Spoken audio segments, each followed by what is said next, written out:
The sharp scent of hydraulic fluid and old engine grease was Carmen Hayes's personal perfume. It clung to her denim coveralls, stained her hands, and settled deep into the calluses on her palms. At 23, she moved with the practiced efficiency of someone who knew her way around a crankcase better than most men, twice her age. Her soot-blackened wrench was an extension of her arm as she tightened a lug nut on a rusted-out pickup, the familiar thunk echoing in the cavernous garage of Hayes and Sons, her grandfather's legacy. Keeping this place afloat was her entire world. A tremor shook the concrete floor, followed by a sound that tore through the usual industrial drone of southwest Detroit. It wasn't a backfire or a blown tire.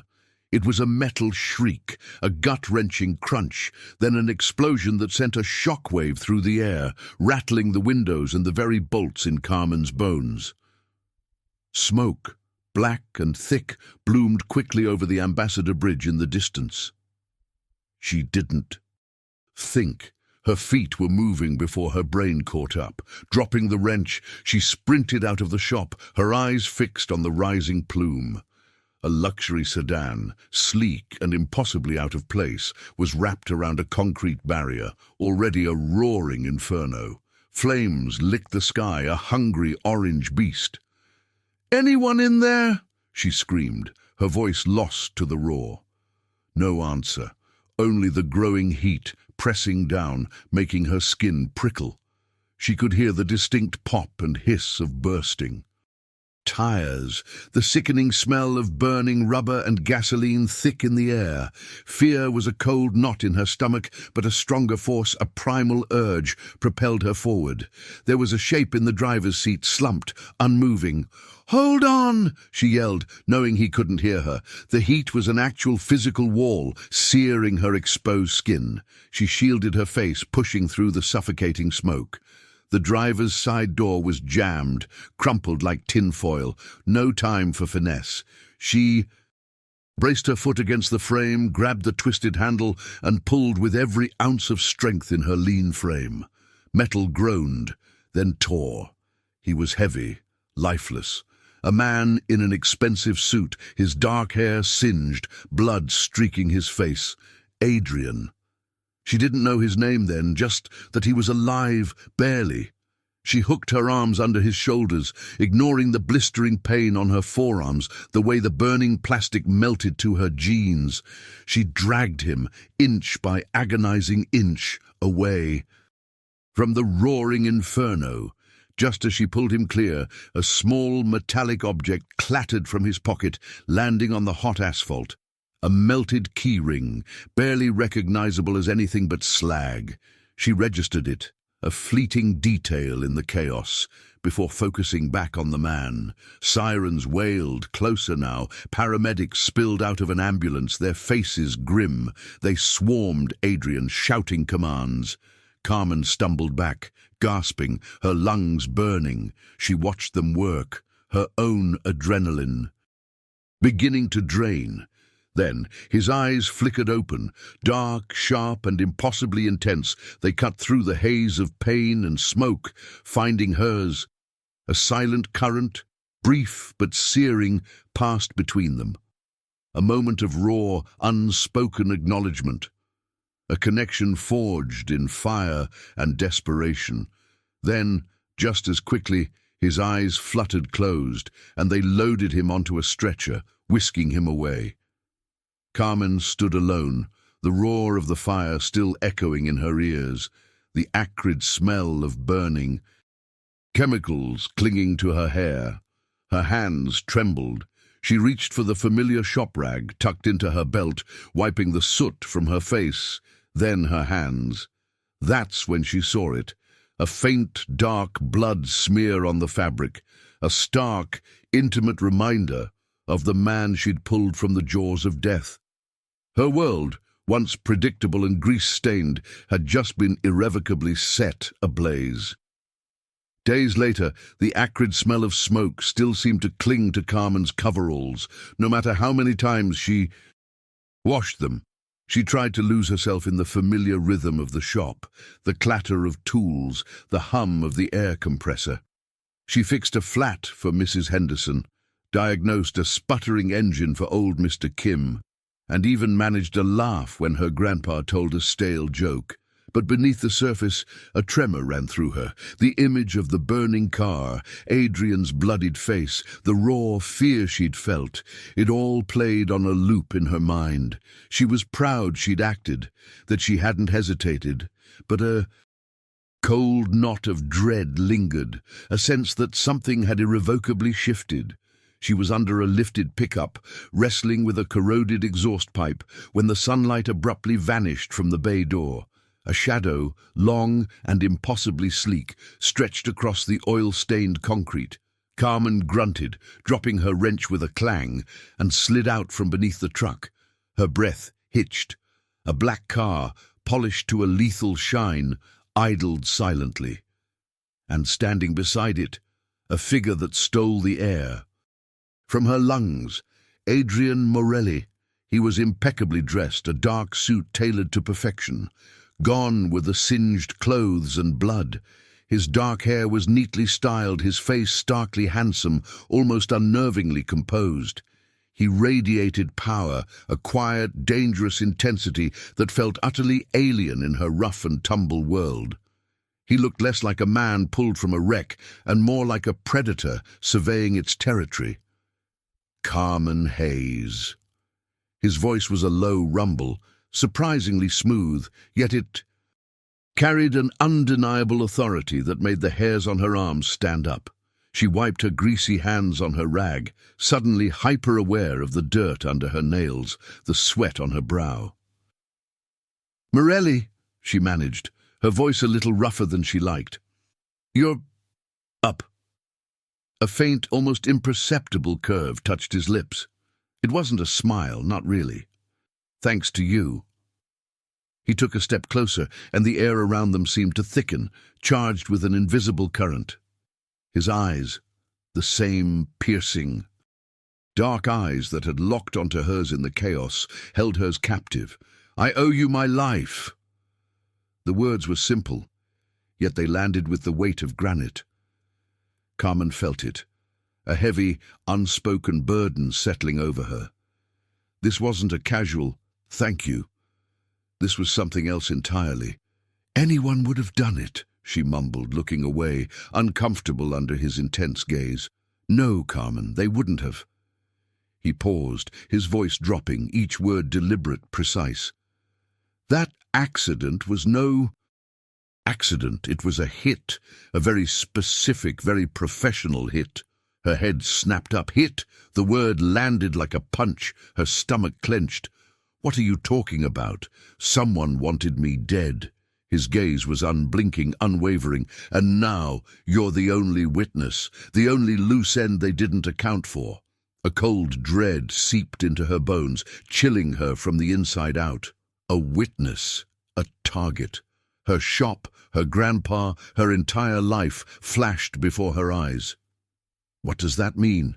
"It means you're in danger, serious danger." He took another step, closing the distance between them. "I'm offering you my protection, a secure place, far from here, until this is handled."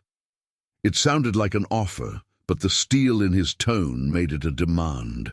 A veiled demand that she disappear, that she become a piece in his dangerous game. Carmen felt a surge of defiant anger, hot and unexpected. Her world might be grease-stained, but it was hers. No one dictated her movements, not even this. Powerful, magnetic man. "Disappear? Like hell. This is my shop, my life." She gestured around the garage, her voice rising. "I'm not running from anything, and I'm not letting anyone shut this place down." His eyes narrowed, a flicker of something unreadable passing through them. Surprise, admiration. He had clearly expected her to crumble. "Your integrity is commendable, Carmen, but it won't keep you safe. Not from these people." "Then you get them," she shot back, stepping forward herself, meeting his intensity with her own stubborn fire. Through the police, through the DA, I'll testify. I saw what happened, but I'm not going to be owned. Not by them, and not by you." The air crackled between them, thick with tension, a clash of two unyielding wills. A clear power dynamic had been established, but in that moment, Carmen knew one thing with absolute certainty. She would bend for no one. And Adrian Morelli, for all his power, was seeing a side of her he clearly hadn't anticipated. The luxurious apartment was a gilded cage. Carmen stared out at the Detroit River, the city lights a distant blur. She'd been here for 3 days, and the silence was deafening. No clatter of tools, no greasy rumble of an engine being tested, no familiar shouts from Grandpa, just the hum of central air and the oppressive quiet of expensive taste. Adrian had orchestrated her temporary relocation with a ruthless efficiency that left no room for argument. 1 minute she was arguing in her shop. The next, she was being whisked away in a black SUV, her worn duffel bag, the only piece of her old life she'd been allowed to bring. She hated it. She hated the plush carpets, the gleaming surfaces, the way the air smelled sterile. It was a prison, no matter how many panoramic views it offered. 2 of Adrian's men, silent and watchful, were always in the periphery, their presence a constant reminder that she was under surveillance, not protected. She felt like a prized possession, not a person. Her freedom, once as tangible as the wrench in her hand, had evaporated. Adrian arrived late that evening, the click of the lock signaling his entrance before she even heard his footsteps. He moved like a shadow, taking up too much space, filling the room with his quiet power. He didn't apologize for her confinement, he merely observed her, his dark eyes sweeping over her face. "Still fighting it?" he asked, his voice low. Carmen spun from the window, her hands clenched. "Fighting what?" "The fact that I'm being held hostage in a penthouse I never asked for." He walked to the sleek bar, pouring himself a glass of water. "You're not a hostage, Carmen. You're safe, for now."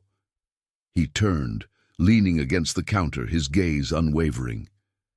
The hit was precise, the kind that leaves no trace, except for you. Her stomach churned. What kind of hit? Who would do this? A corporate rival, someone who wants my logistics operations on the riverfront. They tried to make it look like an accident. But they overlooked one thing, a stubborn mechanic with a hero complex. His lips twitched, but there was no humor in it. They'll be looking for you, hard. They won't leave loose ends. He detailed the ruthlessness, not with threats, but with cold, hard facts.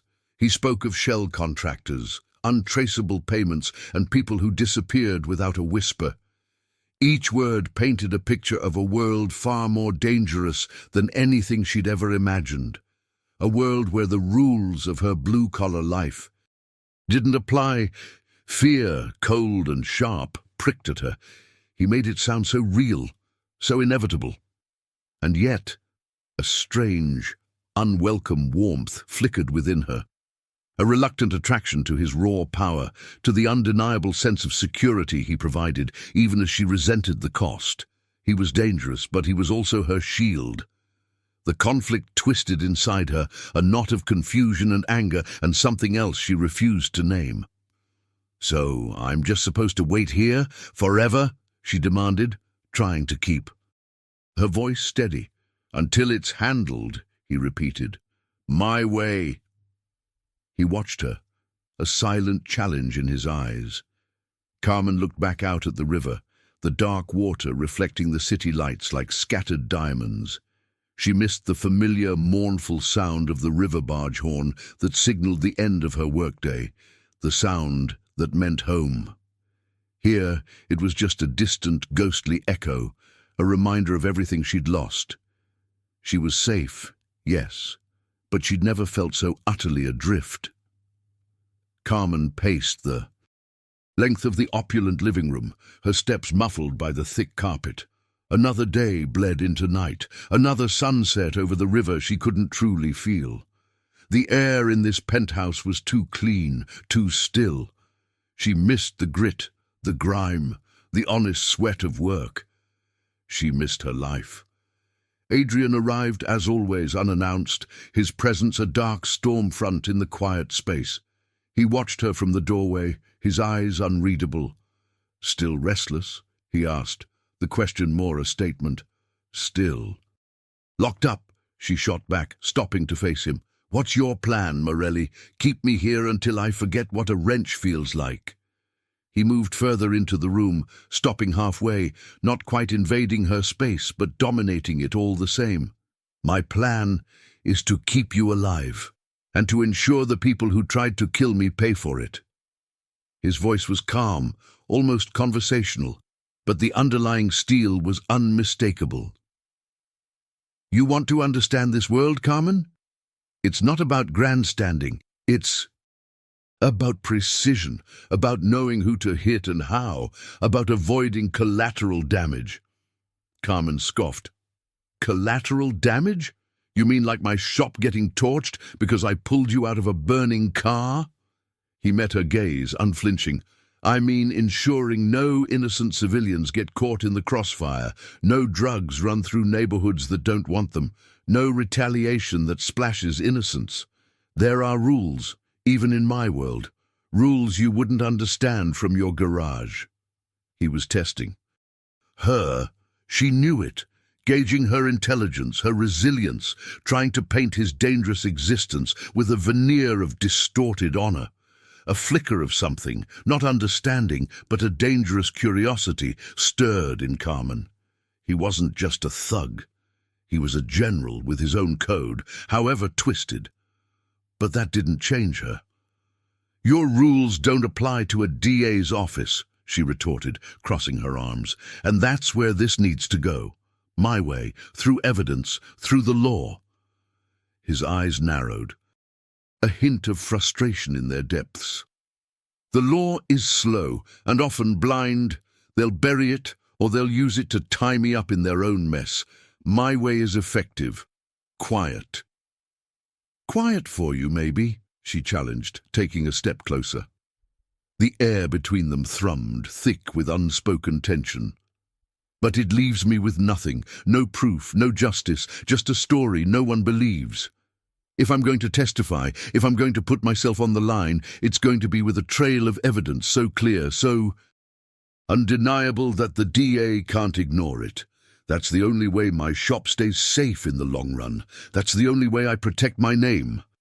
She jabbed a finger towards him, her voice firm. "That's your debt, Morelli. Not just my life, but my future, my integrity." He didn't flinch. He just watched her, his expression unreadable for a long moment. Carmen held her breath, expecting an argument, a dismissal. Instead, a slow, almost imperceptible shift softened the hard lines around his mouth. Flicker in his dark eyes, something that looked like respect, even admiration. "You don't back down," he murmured, a low rumble that vibrated through the quiet room. It wasn't a question. It was a statement of fact, delivered with a hint of surprise, perhaps even grudging approval. The tension, already unbearable, tightened a notch, transforming into something else entirely, something hot, electric, drawing them together even as their wills clashed. Carmen felt a pull, a dangerous fascination. With this man who saw her, truly saw her, not just as a witness, but as a force to be reckoned with. Her resentment still burned, fierce and bright, but it was now laced with a confusing, undeniable desire. She wouldn't be owned, not by him, not by anyone, but a partnership, on her terms. The thought, dangerous and exhilarating, had just taken root.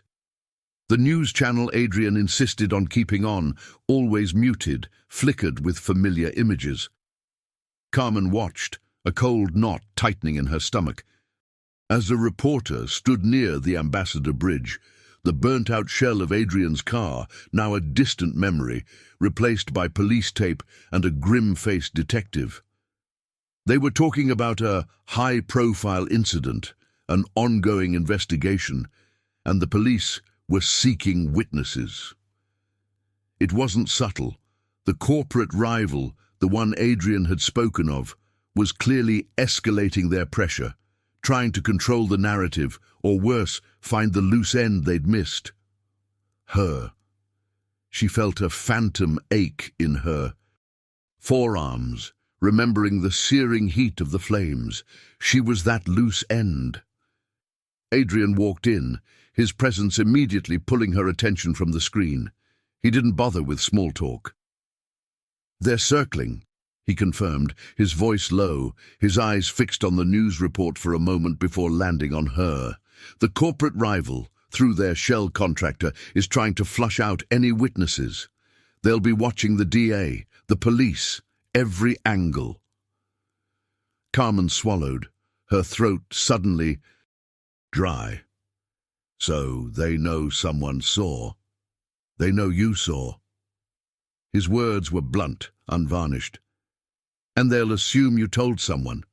They'll be putting pressure on the police to close the case quietly, to pin it on an accident.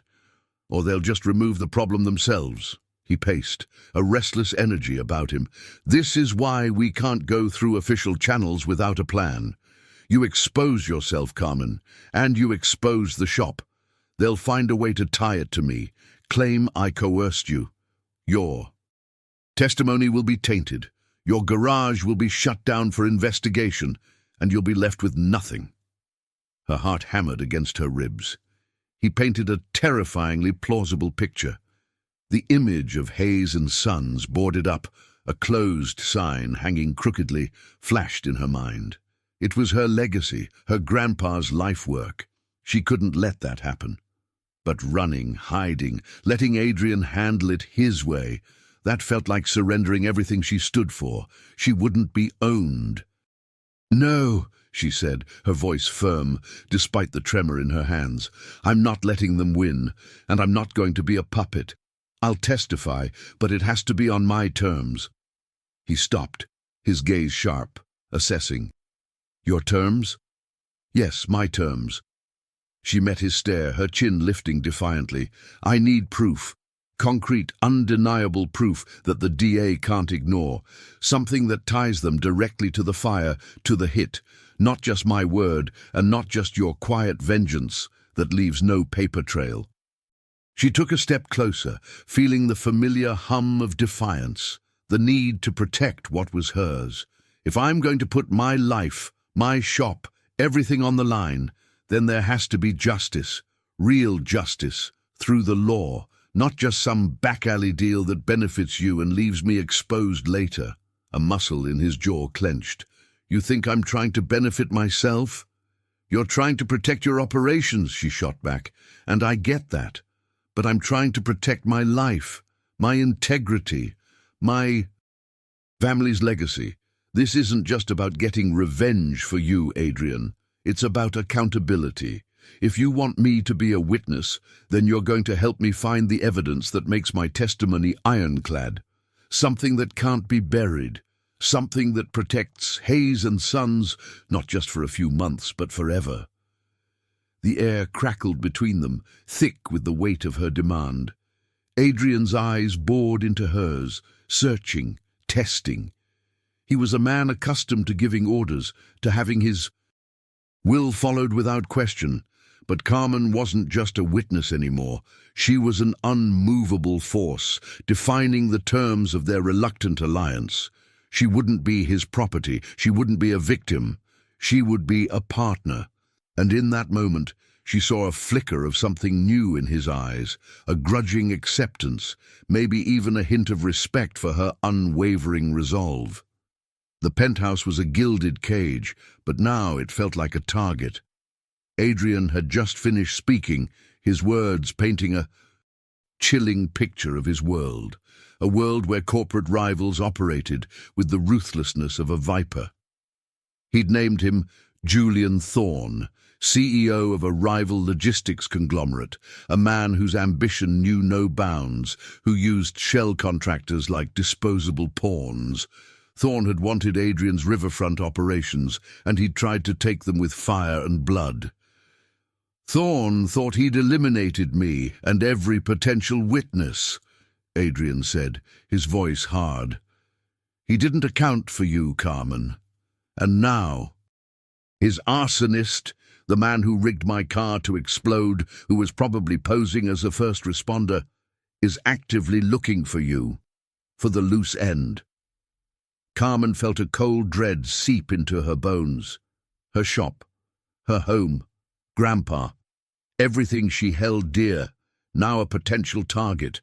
The abstract threat Adrian had spoken of before now had a face, a name, and a chillingly real operative on the ground. She imagined the arsonist, a phantom figure lurking in the shadows of southwest Detroit, searching. Her stomach twisted. "He knows about me." Her voice was barely a whisper. Adrian nodded, his expression grim. "My network picked up chatter.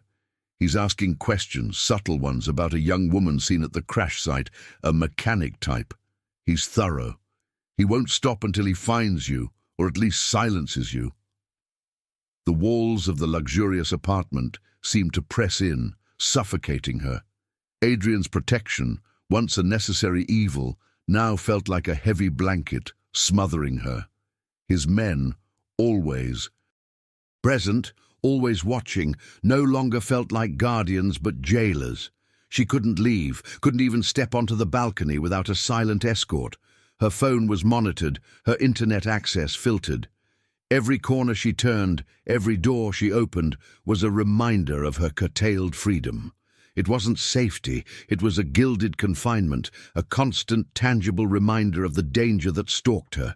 Fear, raw and primal, clawed at her throat. She thought of Grandpa alone at the shop.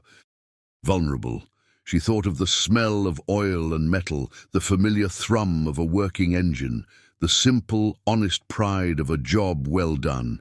It felt impossibly distant, a dream from another life. "What if they go to the shop?" she asked, her voice cracking. "What about Grandpa?" Adrian stepped closer, his presence a dark, reassuring shadow, yet it only intensified her sense of being trapped. "My men are watching. Your grandfather is safe, but that's why you need to stay here. You can't risk exposing yourself, Carmen. Not now." She bit back a furious retort. He was right, and she hated him for it. She hated being powerless, a pawn in a game she hadn't asked to play. This wasn't just about her independence anymore. It was about her family, her legacy. The moral dilemma that had been simmering beneath the surface erupted into a full-blown internal war. Accept Adrian's suffocating protection, his quiet vengeance, and hope he delivered justice, or risk everything, including her. Family, for her own brand of justice, for a clear trail of evidence that the DA couldn't ignore.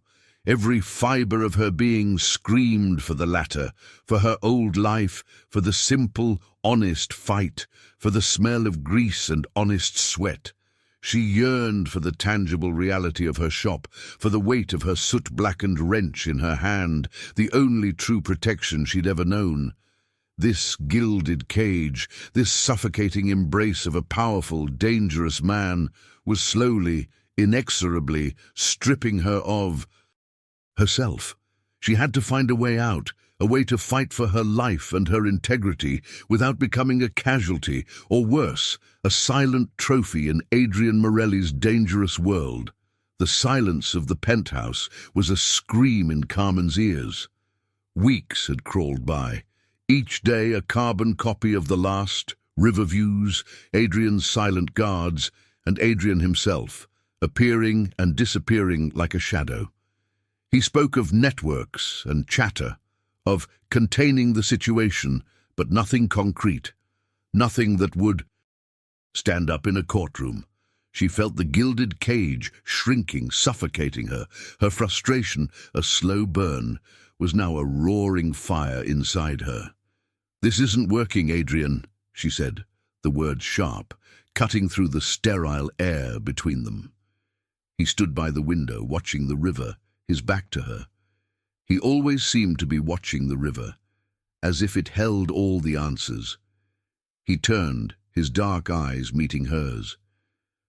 "We are making progress. Thorn is cornered." "Cornered how? With whispers?" "I need evidence, Adrian. Something real, something a DA can't ignore, something that protects my shop when this is all over." She gestured wildly, her hands still itching for the feel of a wrench, emphasizing her point. "You keep talking about your way, but your way is slow, and it's leaving me here, helpless." He took a step towards her, his voice low, edged with warning. "You are not helpless, Carmen. You are safe.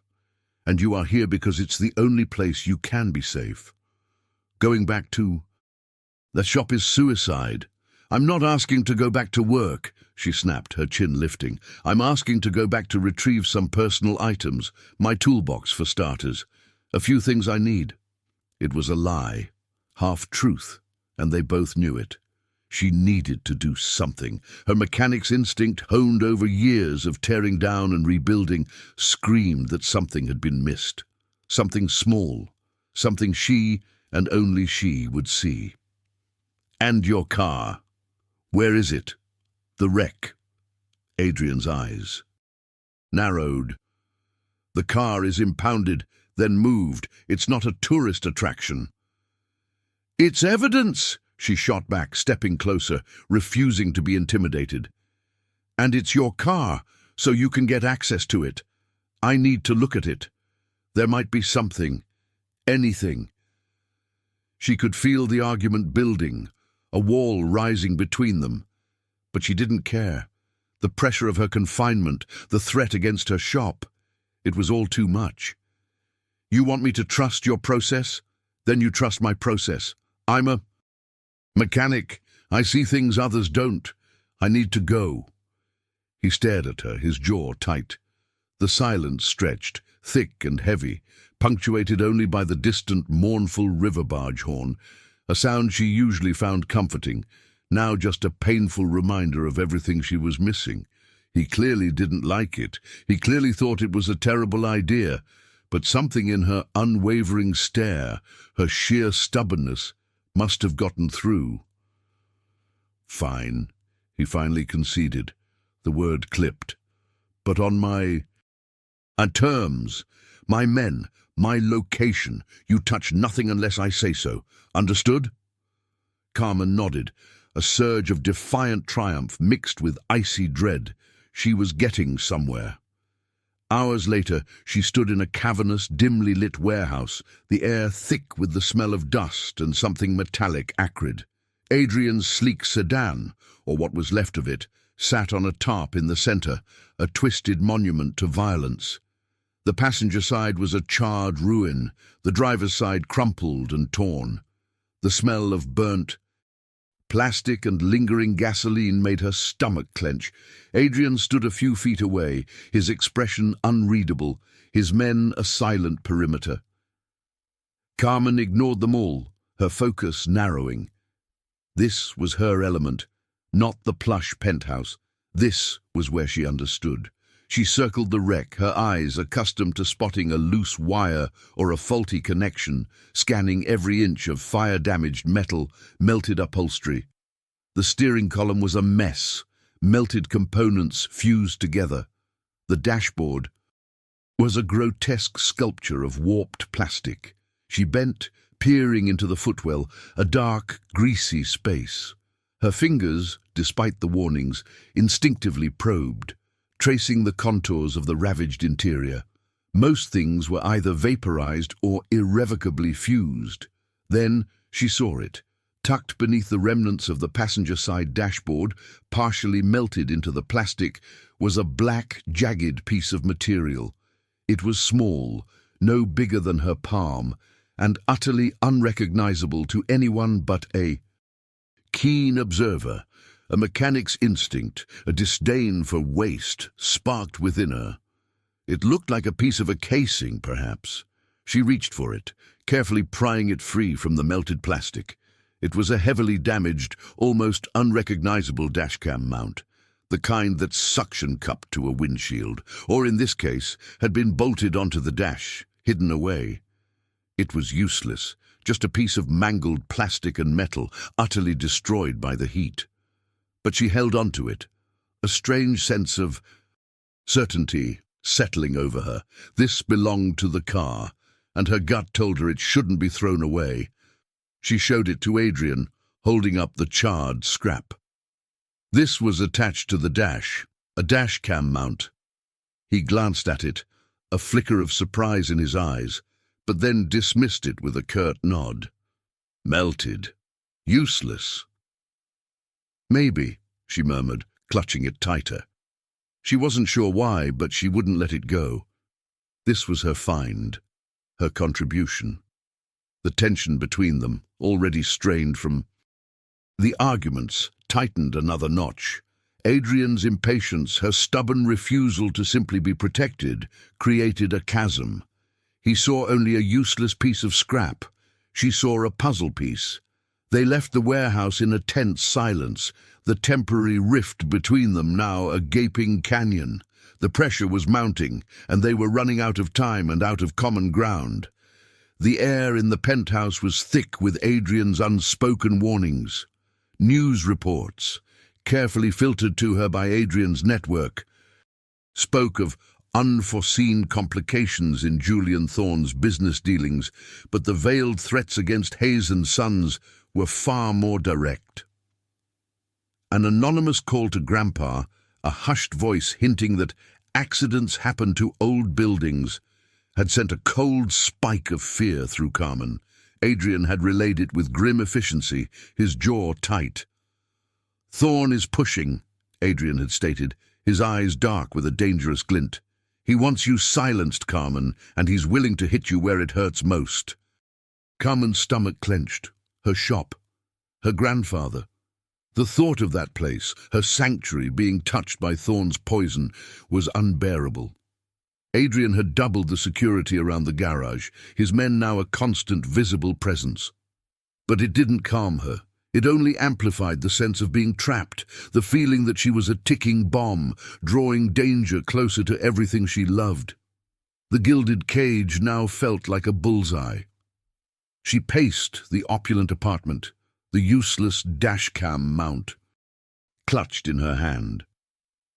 Adrian had dismissed it as melted scrap, but Carmen's mechanic's brain wouldn't let it go. It was a piece of the puzzle, a tangible link to the inferno that had consumed Adrian's car.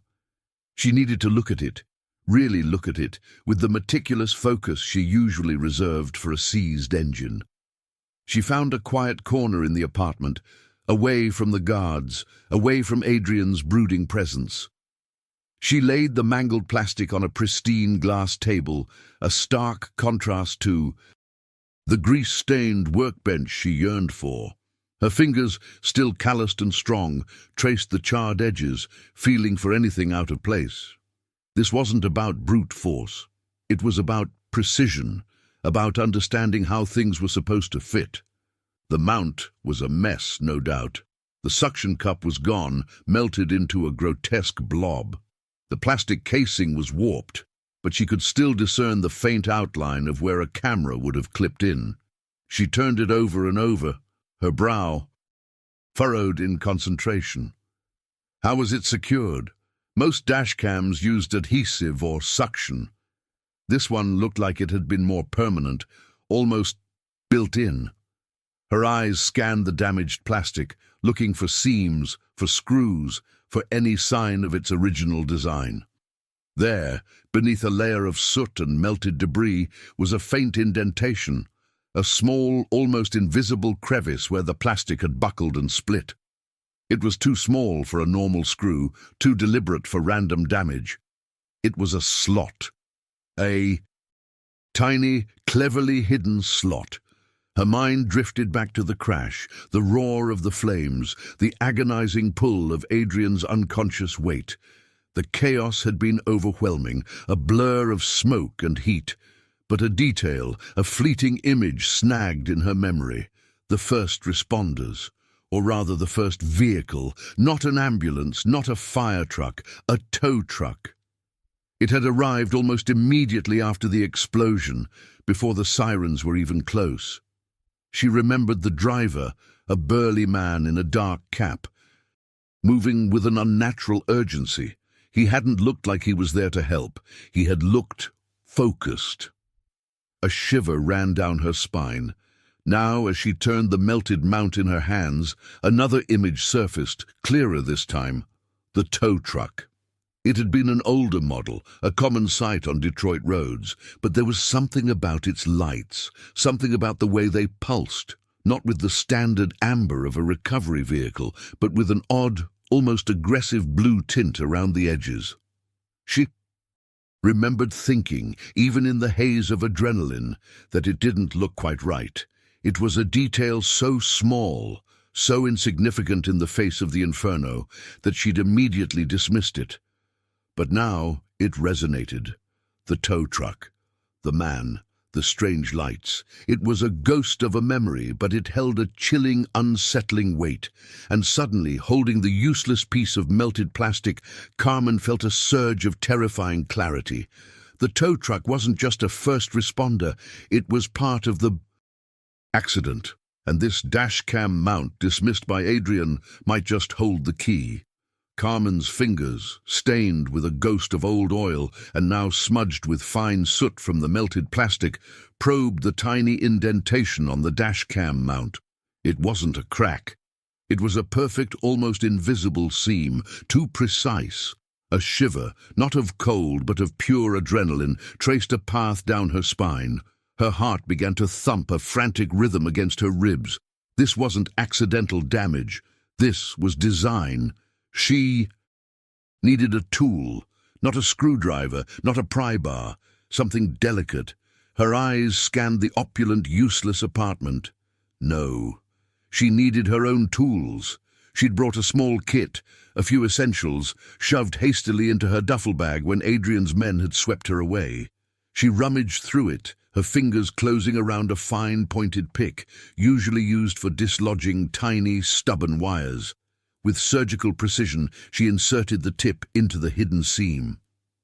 A faint click, almost inaudible, echoed in the silent room. Carmen held her breath. Then, with a gentle, persistent pressure, a minuscule piece of plastic casing popped open, revealing a slot. And nestled within that slot, tiny, no bigger than her thumbnail, was a rectangular chip, a dashcam micro SD card. Her breath hitched. This was it. The key. The truth. The world seemed to tilt on its axis. This wasn't just a piece of melted junk. This was the silent witness to the inferno, salvaged by her own stubborn instinct. She didn't hesitate. Adrian needed to see this. Everything about their tense, frustrating alliance had led to this moment. She didn't know what was on the card, but she knew, deep in her gut, that it was important. Her feet moved before she consciously decided, propelling her towards the living room, where Adrian often stood, watching the river. He was there, exactly as she'd pictured, a dark silhouette against the city lights. He turned as she approached, his expression typically guarded. His eyes fell to the mangled mount still clutched in her hand, then flickered to her face, sensing the urgency radiating from her. "I found something," she stated, her voice tight with suppressed excitement and fear. She held out the mount, then carefully, delicately used the pick to extract the tiny micro SD card, holding it between her thumb and forefinger like a precious, fragile jewel. It was hidden. Inside this. Adrian's gaze dropped to the card, a slow, dawning comprehension spreading across his features. His composure, usually unshakable, fractured for a split second. A flicker of raw surprise, then intense focus, tightened the lines around his eyes. He didn't dismiss it this time. He took a step closer, his eyes locked on the microscopic chip. "A micro SD," he murmured, his voice deeper than usual. He reached out, his long fingers carefully taking the card from her, treating it with a reverence that spoke volumes. He examined the charred edges, the tiny data points. You found this. Inside. That scrap. It wasn't a question. It was an acknowledgement tinged with grudging admiration. A wave of relief, potent and overwhelming, washed over Carmen. He saw it. He understood. In that moment, the wall between them, built of suspicion and conflicting wills, seemed to crumble. His eyes met hers again, and this time there was no veiled demand, no challenge, only a profound, shared understanding. A new level of trust, forged in the heat of a burning car and solidified by a tiny, salvaged chip. He saw her not just as a witness, but as a resourceful, intelligent partner. This could be it, she whispered, the enormity of the discovery settling in. The evidence. Adrian nodded slowly, his gaze still on the card, but his thoughts clearly racing ahead. Yes, or it could be a fuse. Either way, it changes everything. He looked up, his dark eyes meeting hers, suddenly heavy with the weight of consequence. If this contains what I think it does, it will expose Thorn entirely. But it will also shine a light into my world, Carmen. A light I usually keep very dim. The implications hung in the air, thick and dangerous. This wasn't just about Thorn anymore. This was about Adrian, about his operations, about the delicate balance he maintained in Detroit's underbelly. The card held the potential for justice, but also for chaos. It was a terrifying, exhilarating gamble. They both knew it, and for the first time, they faced that gamble together, side by side. Adrian's fingers, surprisingly steady despite the weight of the tiny micro-SD card, inserted it into a small adapter. He connected it to a sleek tablet. The screen flickered to life, showing a familiar, horrifying scene. Carmen leaned in, her breath catching in her throat, her hand unconsciously reaching for his arm. The footage was grainy, a dashcam's wide-angle view, but undeniably clear. Adrian's luxury sedan, just moments before the impact, cruising smoothly down the road. Then, a sudden violent swerve, a deafening screech of tires, and the sickening crunch as it slammed into the concrete barrier. The explosion was instantaneous, a fireball erupting, swallowing the car whole. Carmen flinched, a visceral memory of the searing heat, the choking smoke, washing over her. She could practically smell the burning rubber again. Her heart hammered against her ribs. She saw herself, a small, blurry figure, rushing towards the inferno, a frantic, desperate blur. She saw her own hands, pulling, dragging. Adrian's heavy form. The screen pulsed with the raw terror of that day. Then the camera perspective shifted, a quick, almost imperceptible pan. And there it was, the tow truck. It appeared almost out of nowhere, impossibly fast, pulling up to the burning wreck before anyone else. Carmen's eyes narrowed. Her memory wasn't playing tricks. This was the truck, the one with the weird lights, the one that had given her that unsettling feeling. The driver emerged, a bulky figure in a dark cap, just as she remembered.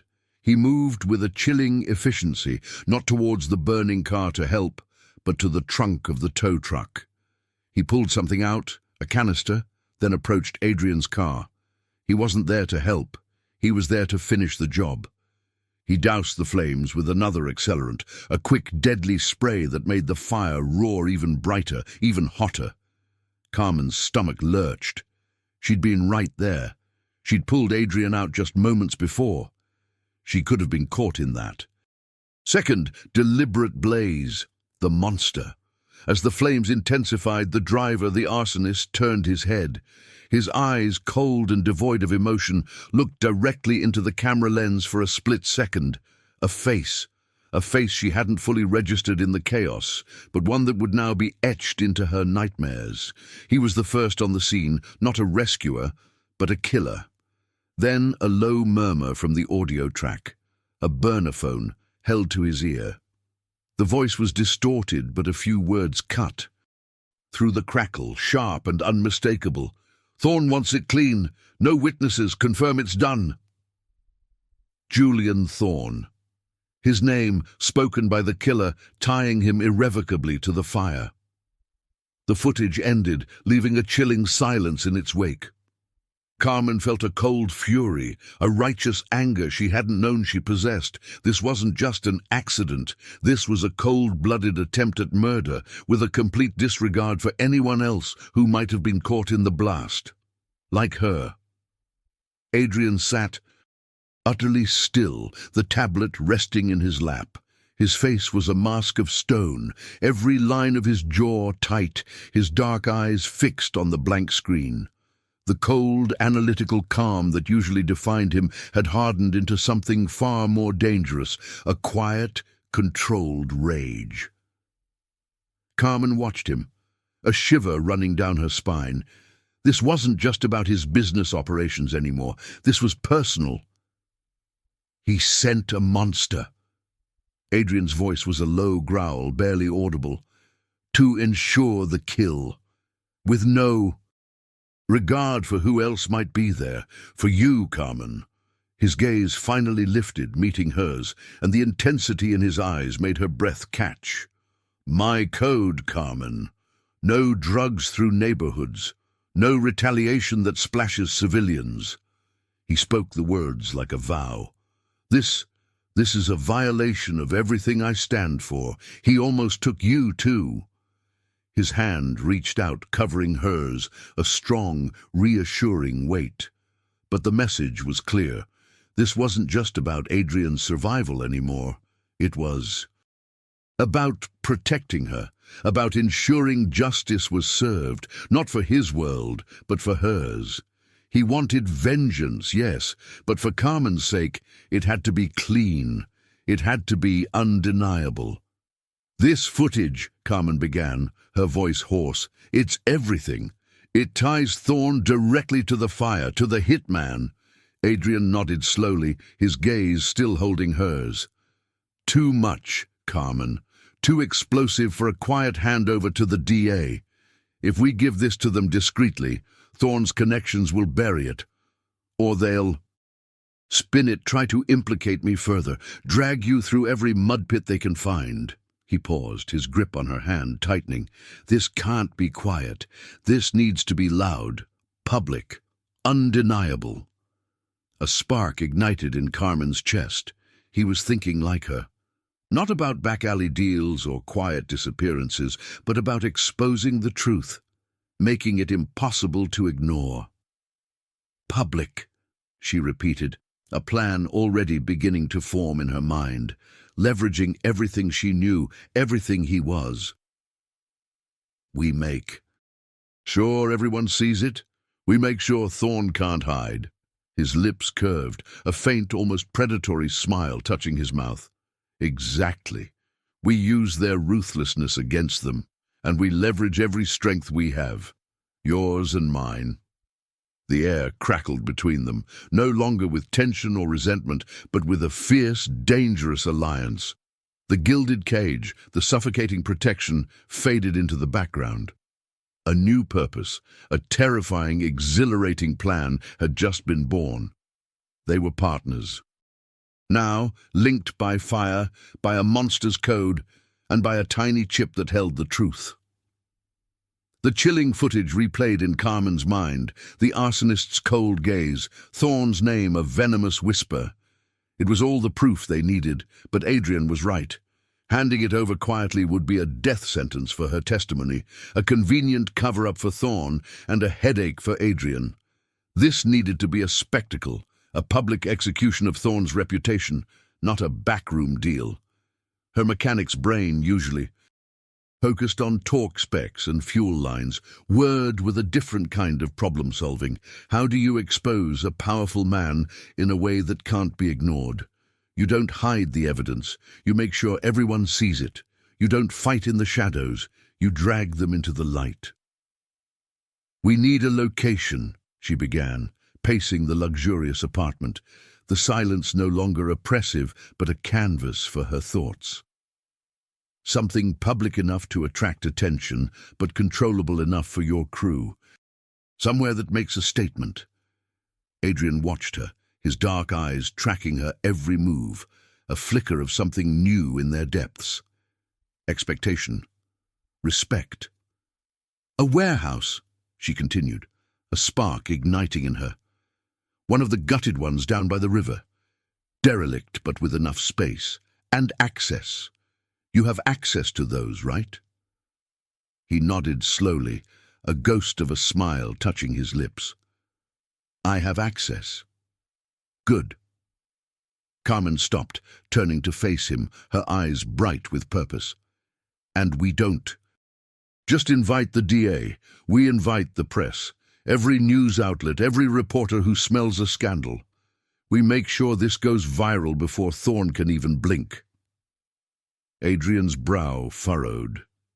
The press is unpredictable. They could twist it, focus on my involvement. They will, Carmen agreed, unflinching. But we control the narrative. We give them the story they can't resist. A powerful corporate titan brought down by undeniable evidence, exposed by a regular girl, a witness too stubborn to be silenced.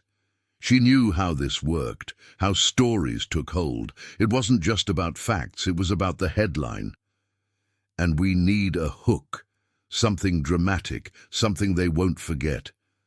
She thought of the darkness, the sudden blinding flash of the explosion, the disorientation. That was it. A blackout, she declared, the idea solidifying. Total darkness. We lure Thorne and his lackey there under some pretense, say a meeting to settle things, to retrieve sensitive documents. Then, when they're inside, we hit the lights, total black, it disorients them, it shows this was planned, and then... Her mind raced, connecting her technical knowledge to this dangerous game. And then we blind them. I can rig powerful battery lamps, directional, pointed right at them.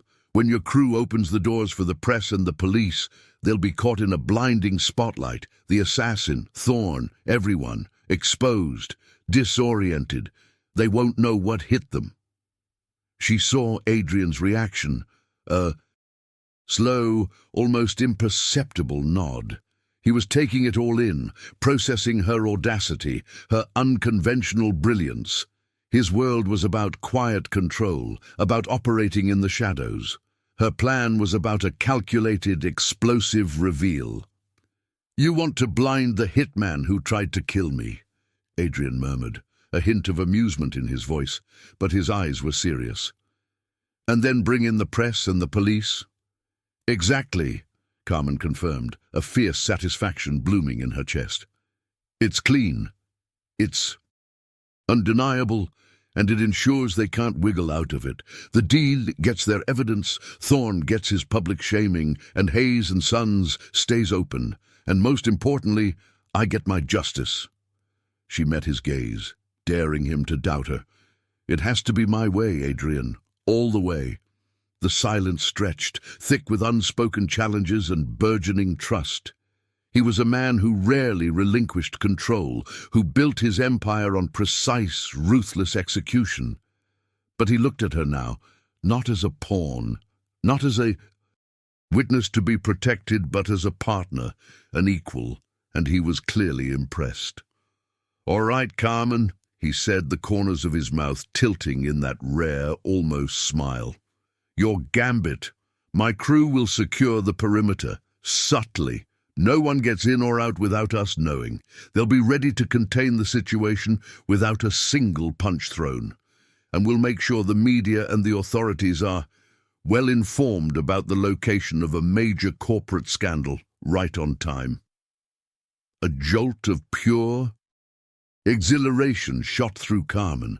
He was entrusting her with the core of the plan. He was trusting her. The power of it, the sheer audacity, was intoxicating. She had turned the tables. She had found her agency in his dangerous world. "Good," she said, a new confidence ringing in her voice. "Then let's get to work. I'll need access to that warehouse and some powerful batteries." She felt a surge of energy, a purpose that had been missing for weeks. The thought of her tools, of wiring circuits, of creating something precise and impactful thrilled her. She was no longer just a mechanic. She was an architect of justice. The derelict riverside warehouse, vast and echoing, felt less like a tomb and more like a stage for Carmen. Dust motes danced in the sparse beams of sunlight that pierced the grimy windows high above. The air, usually thick with the ghosts of industry, now crackled with purpose. Adrian's men had secured the perimeter, moving with the quiet efficiency of shadows. Their presence felt more than seen, but the heart of the operation, the blinding light show, was all Carmen. She moved with the focused intensity of a surgeon, her hands, once accustomed to the smooth grease of an engine, now manipulating wires and battery packs. She'd chosen industrial strength, battery-operated lamps, each one a compact sun waiting to unleash its fury. Her technical knowledge, dismissed by Adrian as mere mechanic's grit, was her superpower here. She knew voltage, amperage, and how to make a circuit sing. Each lamp had to be placed with meticulous precision, angled just so, hidden from immediate view, but ready to strike. She imagined Thorne's hitman, the cold-eyed killer from the dashcam footage, entering this space. She pictured his movements, his likely reactions to the sudden, disorienting darkness. She anticipated his desperate fumbling, the way his eyes would strain, then recoil from the blinding white light. It was a macabre dance, choreographed entirely by her. A bead of sweat trickled down her temple, smudging a streak of grease across her cheek as she tightened a final connection. The air compressor, usually a familiar hum in her shop, was replaced by the low, guttural thrum of the massive battery bank she was wiring. This wasn't just about justice, it was about reclaiming her agency, about proving that her kind of strength, her kind of intelligence, was just as potent as Adrian's brute force. Adrian appeared at her side, his footsteps silent on the concrete. He didn't speak, just watched her work, his dark eyes taking in every precise movement of her hands. A flicker of something passed between them, a silent acknowledgement of her skill, a shared understanding of the stakes. He trusted her. The realization was a potent, exhilarating jolt. Later, as the last lamp was secured and the wiring checked twice, she watched Adrian's crew. They weren't thugs with bats. They were strategic. They secured every potential exit, every loading dock door, every high window, not with brute force, but with an almost invisible net. Their purpose wasn't to fight, but to contain, to ensure that when the police and press arrived, there would be no escape, no struggle, just an undeniable capture. It was a different kind of violence, a strategic, almost surgical confinement. Carmen felt a grudging respect for their discipline, a mirror to her own. The sun dipped below the horizon, painting the river in hues of bruised purple and orange. The warehouse plunged into a deeper gloom, the silence amplifying the thumping of her own heart. The gravity of it all settled over her, heavy and cold. Tomorrow, everything changed. Adrian found her by a grimy window, looking out at the fading light. He didn't touch her, but his presence was a warm, anchoring weight beside her. The unspoken bond between them, forged in fire and refined by shared purpose, felt stronger than any words. It wasn't love, not in the soft, romantic sense. It was something grittier, more profound, a partnership born of mutual respect and shared peril. "It's all set," she said, her voice a little hoarse. He nodded, his gaze distant, fixed on the darkening river. "The press is ready. The DA's office has been incentivized to arrive at the precise moment of the discovery." His lips curved in a faint, unreadable smile. "Your stage is prepared, Carmen." She looked at him, truly looked at him, and saw the exhaustion in his eyes, the weight of his world. He was putting a lot on. The line for her, for this, for a different kind of justice. "Are you ready?" she asked, the question meant for both of them. He met her gaze, his dark eyes intense. "As I'll ever be." A mournful, resonant blast echoed across the water, the river barge horn, a sound she'd heard 1,000 times from her shop, a signal of her predictable, hard-working life. Now it was a somber, weighty note, marking the end of one journey and the terrifying, exhilarating beginning of another. The reckoning was approaching. The air in the derelict riverside warehouse was a cold, stagnant breath, thick with the scent of damp concrete and forgotten industry. Carmen was hidden, tucked away in a shadowed alcove she'd chosen herself, her heart thrumming a frantic rhythm against her ribs.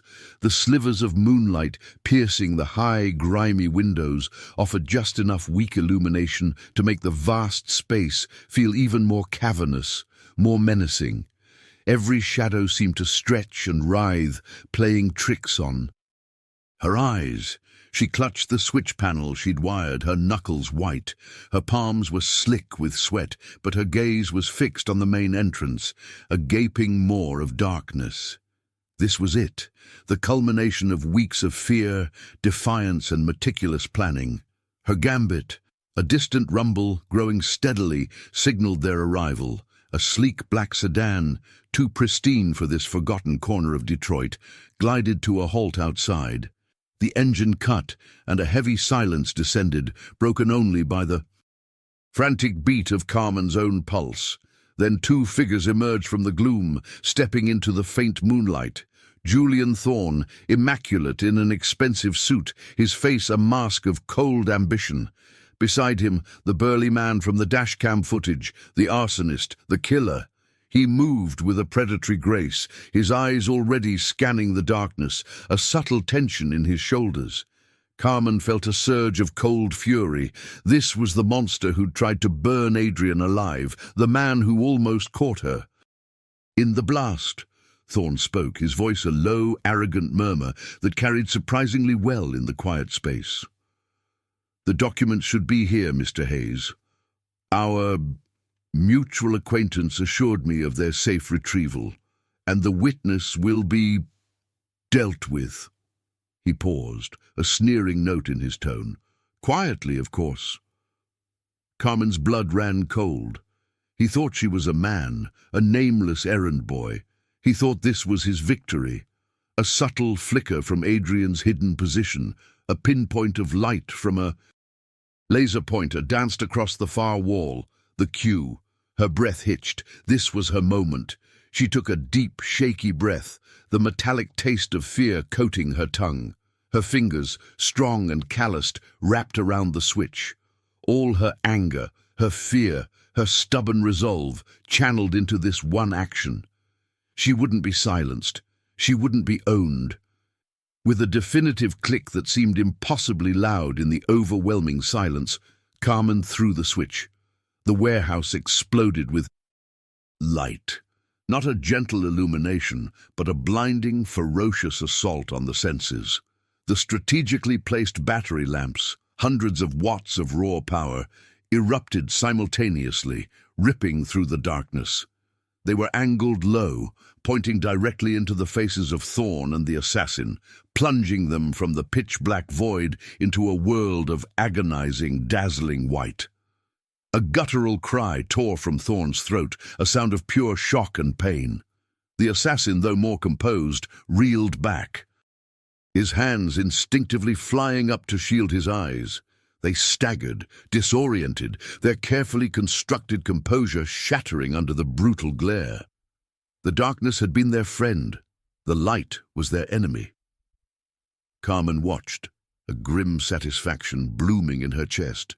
She had done this, her hands, her plan, her refusal to break. As Thorne and his hitmen stumbled blindly, Adrian's crew moved. They weren't visible, not yet, but Carmen could feel their presence. A soft thud from a distant loading door, the almost imperceptible click of a lock being secured. They moved like ghosts, sealing every possible exit without a single shout, without a punch thrown. The air, thick with the smell of dust and the sharp tang of ozone from the powerful lamps, vibrated with a palpable tension. Escape was no longer an option. The trap was sprung, and Thorne, the powerful, untouchable corporate rival, was caught, blinking uselessly in the blinding light, utterly exposed.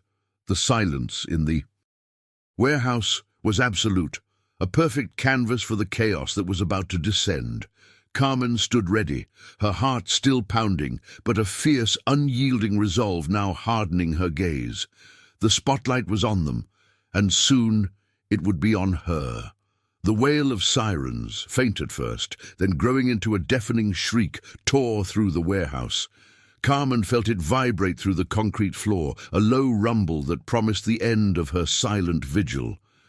The blinding battery lamps continued their relentless assault on Thorne and the assassin, who stumbled and cursed, their faces contorted in agony and confusion.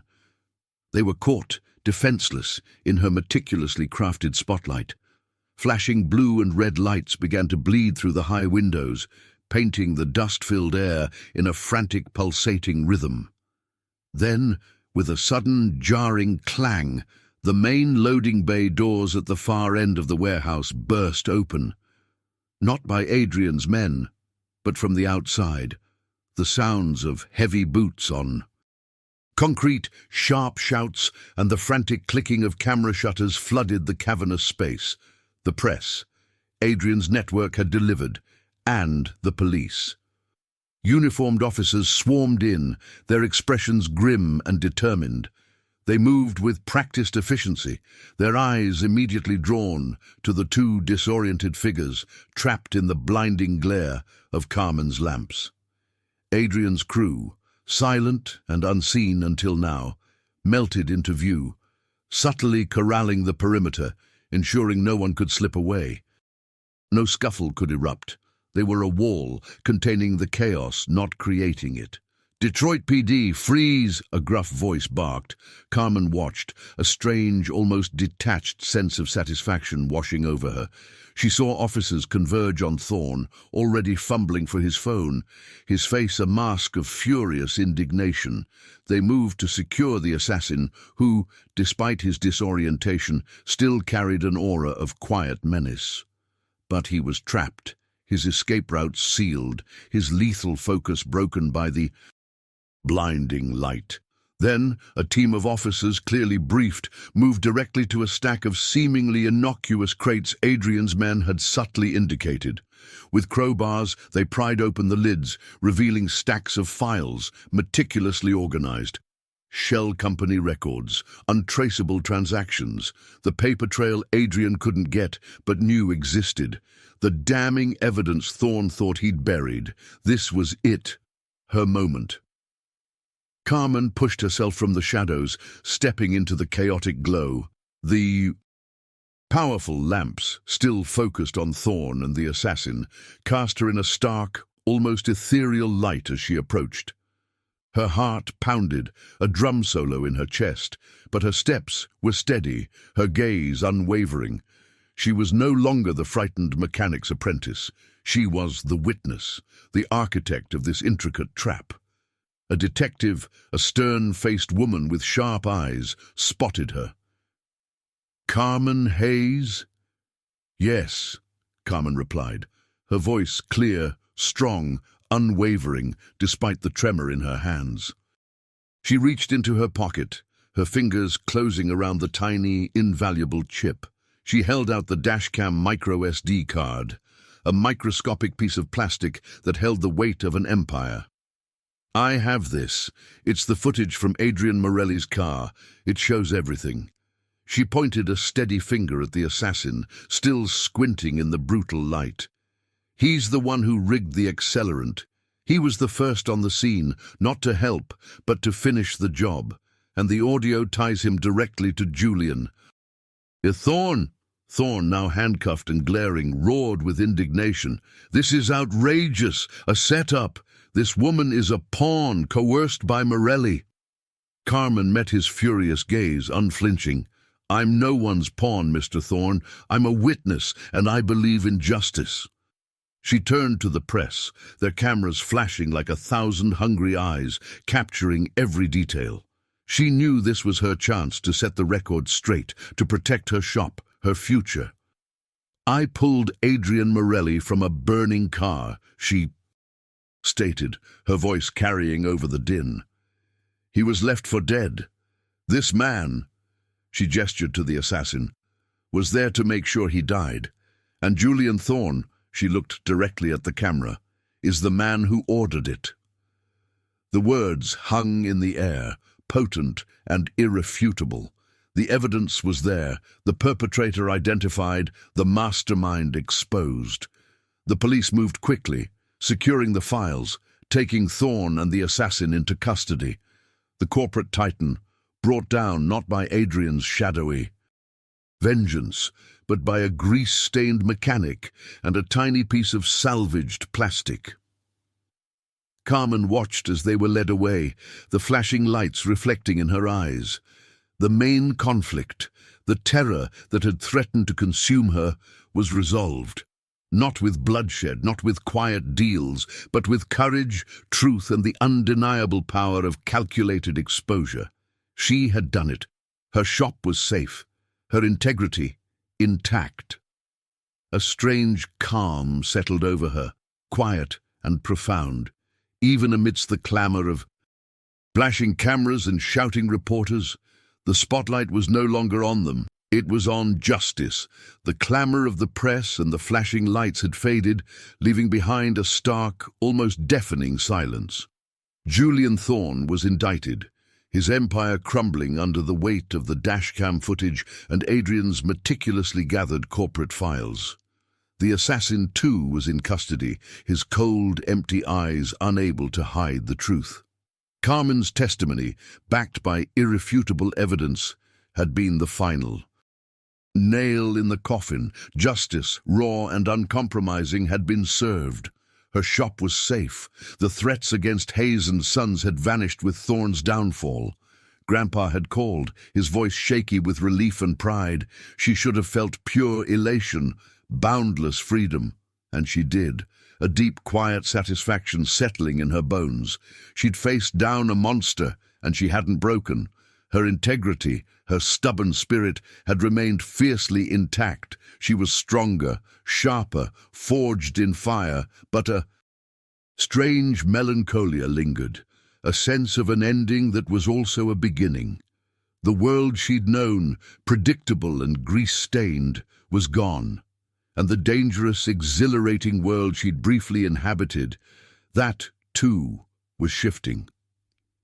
She found Adrian in the warehouse, the scene of their triumph.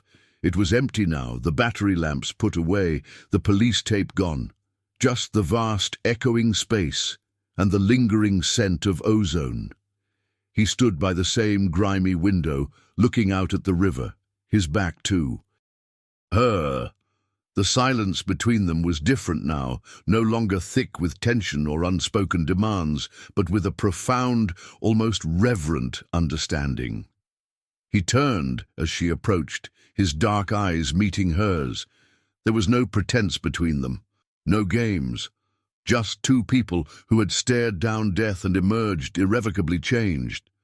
He saw her, truly saw her, the grease-under-nails mechanic who had become a force to be reckoned with, and she saw him, the ruthless boss with a code who had risked his world for her version of justice. "Thorne is done," he stated, his voice a low rumble. "The DA has everything they need. Your shop is clear. You're free, Carmen." The word hung in the air, heavy with unspoken meaning. Free. Free to go back to her old life, to the comfort of her shop, to the familiar rhythm of wrench and engine. But would it ever truly be her old life again? "Free," she echoed, testing the word on her tongue. "Thanks to you. And this." She gestured around the vast, empty warehouse. Our partnership. A faint curve touched his lips, a genuine, rare smile that softened the hard lines of his face. Our partnership. You engineered a flawless trap, Carmen. You redefined the rules. She met his gaze, unflinching. I don't want to be owned, Adrian. Not by Thorn, not by your enemies, and not by you. I walk my own path. It was a statement, a declaration of independence, but without the anger that had once fueled it. It was simply her truth. He nodded slowly, his eyes never leaving hers. I wouldn't have it any other way. You made that clear from the start. He took a step closer, and the air between them thickened, charged with an invisible current that was both electric and deeply comforting. It wasn't the tension of opposing wills anymore, but the hum of two powerful forces in perfect alignment. But our paths, they intersect now, Carmen. They always will.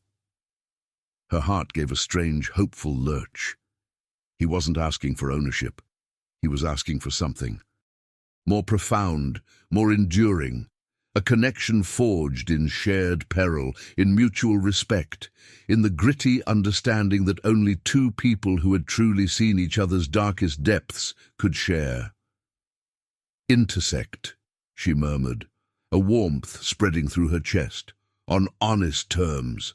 He reached out, his hand gently cupping her cheek, his thumb brushing away a stray smudge of soot she hadn't realized was there. His touch was firm, possessive, yet respectful. Always on honest terms, Carmen. No ownership, only partnership. Their eyes locked, and in that moment she knew her choice. She wouldn't disappear into his world, nor would he disappear from hers. They would walk their own dangerous, demanding paths, but they would always circle back to each other, two independent forces, bound by an unbreakable, unconventional alliance.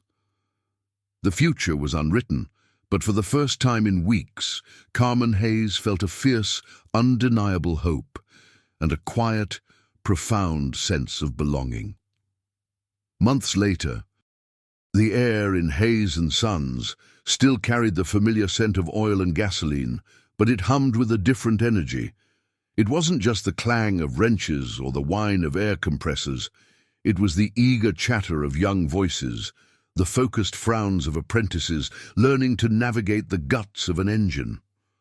Carmen moved among them, her soot-blackened wrench still her most trusted tool, but now her hands guided other hands. Her words taught eager ears.